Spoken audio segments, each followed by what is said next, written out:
Assalamualaikum warahmatullahi wabarakatuh. Salam, Om Swastiastu, Namo Buddhaya, salam kebajikan, salam sejahtera bagi kita semua. Perkenalkan, kami adalah kelompok 1, Angkatan ke-10 Latsar CPNS, Kabupaten Pangandaran, Pusdikmin Lemdiklat Porli, tahun 2021. Perkenalkan, tim kami sejumlah 10 orang, yaitu nama-namanya sebagai berikut.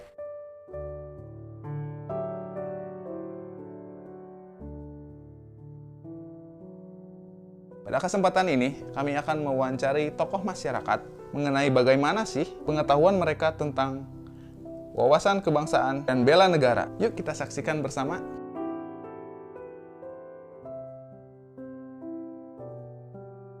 Indonesia adalah negara kepulauan yang memiliki ribuan pulau besar dan kecil yang terbentang dari Sabang hingga Merauke, yang di dalamnya memiliki keanekaragaman budaya, etnis, agama, memiliki logo nasional Bhinneka Tunggal Ika yang artinya beragam tetapi tetap satu.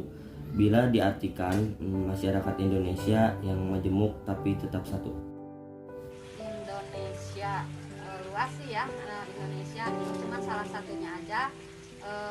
Indonesia adalah negara kesatuan yang terbentuk merdeka pada tanggal 17 Agustus tahun 1945.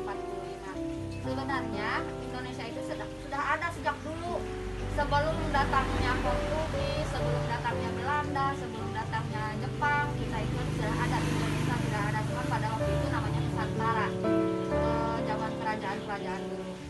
Namun secara pengakuan dunia, Indonesia itu setelah merdeka tanggal 17 Agustus 1945, yang secara geografis kita terletak di antara dua benua Asia dan benua Australia, antara dua samudra India dan samudra Pasifik Selatan. Kemudian terdiri dari beribu-ribu pulau dan terdiri dari beratus-ratus bahkan beribu-ribu juga suku bangsa, yang terdiri dari 34 provinsi itu semuanya menjadi satu. Indonesia dari Sabang sampai Merauke. Indonesia itu merupakan negara kepulauan terbesar yang ada di dunia, di mana memiliki suku bangsa yang banyak, bahasa juga banyak, memiliki ciri khas bergotong royong dan bekerjasama antar sama warganya. Menurut saya, Indonesia adalah negara yang mempunyai banyak keanekaragaman. Di antaranya budaya, agama, dan lain-lain. Tapi menganut kembali ke Bhinneka Tunggal Ika, meskipun berbeda-beda, tapi kita tetap satu tujuan.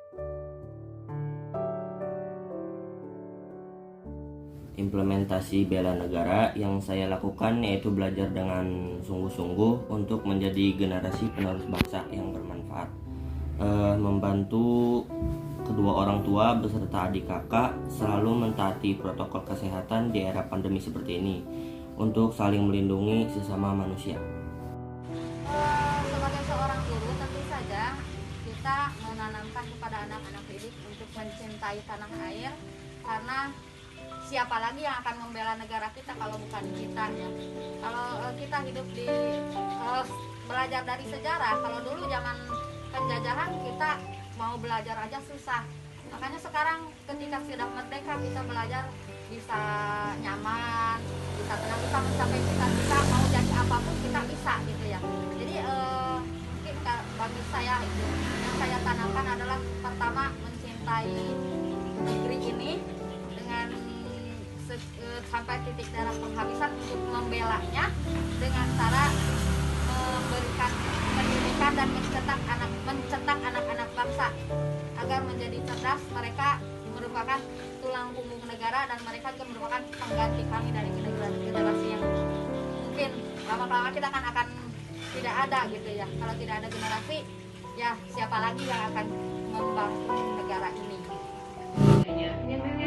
Mungkin sih itu yang pasti harus datang ke kantor tepat waktu. Terus setiap ada perbedaan atau permasalahan itu harus dimusyawarahkan dimufafatkan bareng-bareng, terus buang sampah jangan sembarangan kalau di dalam kantor. Terus juga mencintai atau membeli produk-produk dalam negeri seperti baju, dimufafatkan bareng-bareng, terus buang sampah jangan sembarangan kalau di dalam kantor. Terus juga mencintai atau membeli produk-produk dalam negeri seperti baju batik gitu, terus yang sepatu-sepatu pokoknya yang dalam negeri. Kebetulan saya berprofesi sebagai ahli tenaga laboratorium medik atau analis kesehatan.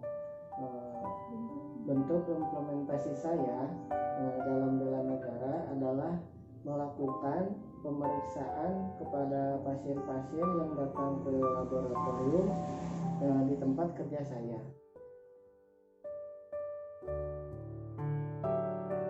Banyak berita yang saya dengar tentang hoax vaksin COVID-19. Menurut saya penyakit itu ada dan virus itu ada karena faktanya sudah banyak masyarakat maupun tenaga kesehatan yang menjadi korban akibat virus ini. Mungkin dengan cara vaksin jumlah COVID di Indonesia berkurang. Tentang hoax ya, hoax itu kan berita yang tidak benar. Di hoax itu kan banyak diceritakan bahwa COVID-19 itu sebenarnya tidak ada. Ada yang bilang katanya hanya untuk menghancurkan ekonomi, ada yang bilang hanya untuk menghambat pembangunan yang ada di Indonesia. Padahal itu sebenarnya COVID itu ada gitu. Seandainya saja kita sudah bisa menerapkan protokol kesehatan sejak awal, tentu kita tidak akan berlarut-larut seperti ini. Sampai 2 tahun ya kita sekarang mengalami ada dalam keadaan seperti ini gitu. Coba kalau dulu misalnya baru pertama kali diadakan PPKM, kita disiplin, pasti kita sudah bisa mengatasi COVID-19. Itu karena adanya hoax itu, jadi orang-orang tidak percaya bahwa COVID itu ada. Padahal kenyataannya sudah banyak korban, dan di sekitar kita juga ada banyak yang mengalami gitu, yang terkena itu. Ya tentunya sangat meresahkan, di mana dengan berita-berita yang tidak benar seperti itu, masyarakat jadi sentimental terhadap nakes dan tidak mematuhi protokol kesehatan, sehingga ya kita tahu angka kasus COVID itu susah menurun gitu, dan selalu ada terus ya. Dan lagian yang itu yang vaksin juga kan masih banyak yang tidak percaya, padahal itu salah satu upaya untuk menurunkan angka kasus COVID. Menurut pendapat saya, isu tentang hoax COVID-19 itu sangat meresahkan karena banyak masyarakat yang sakit dan enggan untuk datang berobat ke puskesmas atau tempat berobat lainnya. Dan untuk hoax vaksinasinya mungkin masyarakat tidak mau untuk divaksin karena takut bila terjadi hal yang tidak diinginkan, seperti ada berita hoax tentang setelah divaksin itu ada yang stroke bahkan sampai meninggal dunia. Saya sebagai pelajar akan mengikuti anjuran dari pemerintah dan sebisa mungkin tidak terpengaruh isu hoax seperti itu, serta saling melindungi keluarga saya. Untuk menghadapi isu tersebut ya kita memberi sedikit pencerahan lah kepada masyarakat sekitar, terutama pada keluarga, bahwa COVID itu memang ada.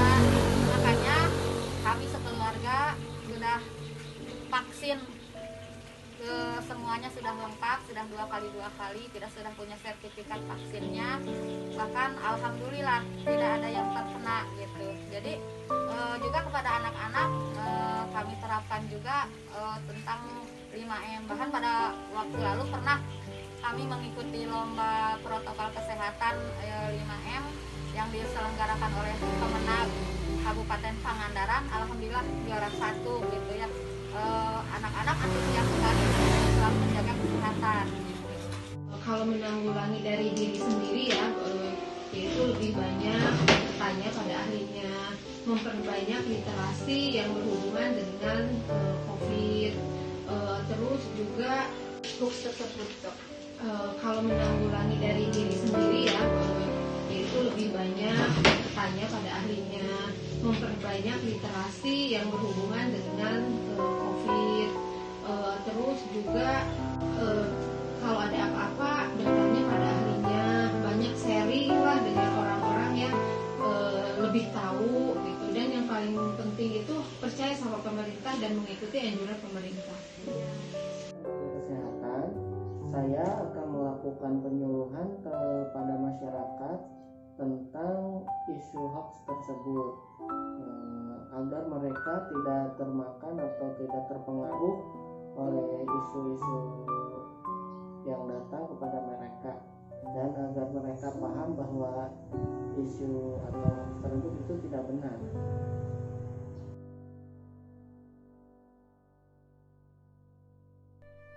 Kesimpulan yang dapat diambil dari wawancara yang telah kami lakukan yaitu Indonesia adalah negara kepulauan terbesar di dunia, memiliki beragam suku, budaya, agama, dan bahasa.